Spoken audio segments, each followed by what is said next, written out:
ఈ రోజు మనము ఒక ఇంట్రెస్టింగ్ ఆట ఆడదాం. ఏంటి ఆట విద్య? అరే చెప్తా ఆగండి. ఆట ఏంటంటే గాజుప్పులాట. అయ్యి గాజుప్పులాటనా ఆడదాం. విద్య నాకు ఈ ఆట రాదు, ఎట్లా? ప్రథమేష్ నేనున్నా కదా నేర్పించేకి, ఎందుకు బాధపడతావు? చూడు. మరి లేట్ ఎందుకు, స్టార్ట్ చేయి. చూడండి, చెప్పండి.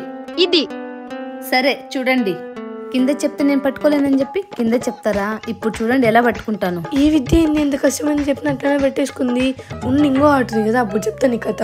పిల్లలు ఒకసారి మీరు కూడా యాడ్ ట్రై చేయండి, చాలా బాగుంటుంది. ఈ రోజు ఇవన్నీ గెలిచేంత వరకు వదలను. చెప్పండి. ఇప్పుడు పట్టుకోమ్మా, చెప్తా. ఈసారి ఆట మందేలే. చా పట్టేసుకుంది. చెప్పండి. ఇది లాస్ట్ ది. నీకేమైనా తిక్కనా? అది ఆల్రెడీ పట్టుకోనుంది కదా. నేను ఆడను పో, ఇట్లా చేస్తే. పో ఇంటికే పో. బెదిరిస్తున్నావా? ఏంటి వీళ్ళు గొడవ పడుతున్నారే? రే ప్రథమేష్ ఆగరా. రే ఊరికనే ఉండరా, వాళ్ళనేది మామూలే. చూడరా శిశురా, లేకపోతే ఇట్లా అన్యాయం చేసేస్తున్నారు. అదే ఆ పాప ఉండింటే నా మీద ఈగ కూడా వాళ్ళని ఇచ్చేది కాదు.